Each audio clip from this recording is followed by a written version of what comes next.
আসসালামু আলাইকুম, আমি সম্রাট। সবাইকে 6 to 12 একাডেমিতে স্বাগত। ভিউয়ার্স, একটু লক্ষ্য করো, আজকে আমাদের আলোচ্য বিষয় বায়োলজির দ্বিপদ নামকরণ।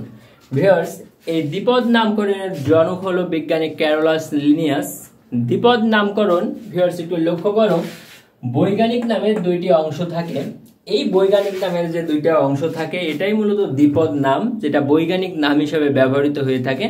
সো ভিউয়ার্স, একটু লক্ষ্য করো, বৈজ্ঞানিক নামের দুইটি অংশ থাকে, একটি গণ আর একটি প্রজাতি। গণ তো থাকে প্রথম অংশে আর প্রজাতি থাকে দ্বিতীয় অংশে। ভিউয়ার্স, একটু লক্ষ্য করো, এখানে লেখা আছে হোমো স্যাপিয়েন্স। ভিউয়ার্স, এই হোমো এটা হলো আমাদের গণ, আর এই যে স্যাপিয়েন্স এটা হলো আমাদের প্রজাতি। এই হলো বৈজ্ঞানিক নামের দুইটা অংশ। ভিউয়ার্স, একটু লক্ষ্য করো এখানে যে আমার এখানে দুইটা সংক্ষিপ্ত রূপের পূর্ণরূপ দেওয়া আছে, যেমন আইসিবিএন এটার পূর্ণরূপ হলো international code of botanical nomenclature. Viewers, একটু খেয়াল করো পরবর্তীটি আইসিজেডএন এর পূর্ণরূপ হলো international code of zoological nomenclature.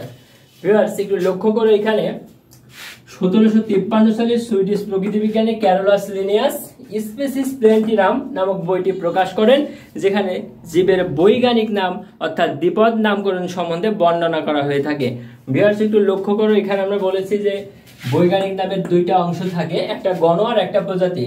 Viewers, এটা আমাদের নবম দশম শ্রেণীর ক্ষেত্রে প্রযোজ্য, কারণ অনেক বৈজ্ঞানিক নাম আছে যেগুলোর তিনটা পদ থাকে, সেগুলোকে ত্রিপদী অথবা তিন পদ অথবা ত্রিপদী বৈজ্ঞানিক নাম বলা হয়ে থাকে। সো ভিউয়ার্স, এটা নবম দশম শ্রেণীতে লাগে না। ভিউয়ার্স, পরবর্তী লক্ষ্য করো, এখানে বৈজ্ঞানিক নামের সত্য, অর্থাৎ একটি বৈজ্ঞানিক নাম প্রকাশ করতে হলে তার কিছু সত্য আছে, অর্থাৎ কিছু নিয়ম কানুন মেনে বৈজ্ঞানিক নাম প্রকাশ করতে হয়। ভিউয়ার্স, একটু লক্ষ্য করো, প্রথম 1 নাম্বার, বৈজ্ঞানিক নাম অবশ্যই ল্যাটিন ভাষায় হতে হবে, অর্থাৎ আমাদের বৈজ্ঞানিক নামটি লিখতে হলে ল্যাটিন ভাষায় লিখতে হবে। যেমন হচ্ছে জ্যাকার্ডিনা ঢাকা ব্যাঙাচির বৈজ্ঞানিক নাম। এটা আমাদের ঢাকা বিশ্ববিদ্যালয়ের একজন ছাত্র একটা ব্যাঙাচি আবিষ্কার করেছিলেন, সেই ব্যাঙাচির বৈজ্ঞানিক নাম এটি। ভিউয়ার্স, পরবর্তীটি লক্ষ্য করো, 2 নম্বর, বৈজ্ঞানিক নামের দুটি অংশ থাকে, গণ ও প্রজাতি। ভিউয়ার্স, এখানে একটু লক্ষ্য করো, লেখা আছে অরাইজা স্যাটিভা। এখানে অরাইজা হলো আমাদের গণনাম এবং স্যাটিভা হলো আমাদের প্রজাতি নাম। ভিউয়ার্স, 3 নম্বরটি লক্ষ্য করো, জীবজগতের বৈজ্ঞানিক নাম অনন্য হতে হয়, অর্থাৎ একটি প্রাণীর একই সাথে দুইটা অথবা তিনটা বৈজ্ঞানিক নাম থাকতে পারে না। ভিউয়ার্স, প্রথম কোনো বিজ্ঞানী যেই বৈজ্ঞানিক নামটি আবিষ্কার করবেন তাকেই স্বীকৃতি দেওয়া হবে। তো ভিউয়ার্স, যিনি প্রথম আবিষ্কার করবেন তিনি স্বীকৃতি পাবেন, কিন্তু কোনো জীবের বৈজ্ঞানিক নাম পরবর্তীতে আবিষ্কার হয়ে থাকলে যেটা যদি যোগ্যতা অর্জন করে তবে বৈজ্ঞানিক নাম পরিবর্তন করার আইন আছে। ভিউয়ার্স, পরবর্তীটি লক্ষ্য করো, 4 নাম্বার, বৈজ্ঞানিক নামের প্রথম অংশের প্রথম অক্ষর বড় হাতের আর দ্বিতীয় অংশের প্রথম অক্ষর ছোট হাতের হতে হয়। ভিউয়ার্স, এখানে লেখা আছে অ্যালিয়াম সিপা। অ্যালিয়াম সিপা হলো পেঁয়াজের বৈজ্ঞানিক নাম। ভিউয়ার্স, এখানে অ্যালিয়াম হলো গণ নামের প্রথম এটি আমাদের বড় হাতের। ভিউয়ার্স, আর বাকি অক্ষরগুলো সব ছোট হাতের। ভিউয়ার্স, এখানে সিপা হলো আমাদের গণনামের প্রথম সিটা ছোট হাতের আর বাকি সবগুলোই হবে ছোট হাতের। ভিউয়ার্স, পরবর্তীটি লক্ষ্য করো, বৈজ্ঞানিক নাম মুদ্রণের সময় ইটালিক হরফে লিখতে হয় অথবা ইটালিক অক্ষরে লিখতে হয়। ভিউয়ার্স, ইটালিক অক্ষরটি এখানে লেখা আছে অরাইজা স্যাটিভা।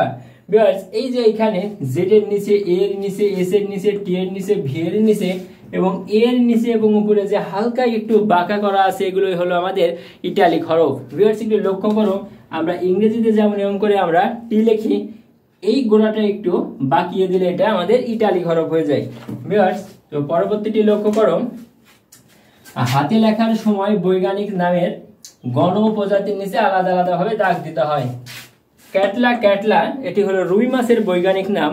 তো এই ক্যাটলা হলো গণ আর এই ক্যাটলা হলো প্রজাতি, দুইটার নিচে আমি আলাদা আলাদা ভাবে দাগ দিয়েছি। ভিউয়ার্স, প্রত্যেকটিতে আলাদা আলাদা ভাবে দাগ দেওয়া আছে, কারণ প্রতিটি আমার হাতের লেখা। ভিউয়ার্স, পরবর্তীটি লক্ষ্য করো, যিনি প্রথম কোনো বৈজ্ঞানিক নাম দেবেন তার নাম প্রকাশের সাল সহ বৈজ্ঞানিক নামের শেষে সংযোজন করতে হয়। ভিউয়ার্স, একটু লক্ষ্য করো, হোমো স্যাপিয়েন্স, এখানে হোমো হলো গণ আর স্যাপিয়েন্স হলো প্রজাতি। ভিউয়ার্স, এখানে এল দ্বারা লিনিয়াসকে বোঝাচ্ছে আর 1758 সাল এটা সময়কাল বোঝাচ্ছে, অর্থাৎ 1758 সালে বিজ্ঞানী লিনিয়াস এই বৈজ্ঞানিক নামটি আবিষ্কার করেন হোমো স্যাপিয়েন্স। ভিউয়ার্স পরবর্তীটি আছে অরাইজা স্যাটিভা এল। সংক্ষিপ্ত লিনিয়াসের নামের প্রথম অক্ষর হলো এল, এল দ্বারা লিনিয়াসকে বোঝায় আর 1753 এটা হলো ওই প্রকাশের সময়কাল, অর্থাৎ অরাইজা স্যাটিভা লিনিয়াস আবিষ্কার করেন 1753 সালে। সো ভিউয়ার্স এই অধ্যায়ের পরবর্তী ক্লাসগুলো আবার পরবর্তী ভিডিওতে পেয়ে যাবে। ভিউয়ার্স ক্লাসটি কেমন লাগলো জানিয়ে দাও কমেন্ট বক্সে। ষষ্ঠ থেকে দশম শ্রেণী পর্যন্ত Bangla, English, physics, chemistry, biology, একাদশ থেকে দ্বাদশ শ্রেণী পর্যন্ত ইংলিশ, আইসিটি, বাংলার নতুন নতুন ক্লাস পেলে আমার চ্যানেলটি সাবস্ক্রাইব করে রেখো। আল্লাহ হাফেজ।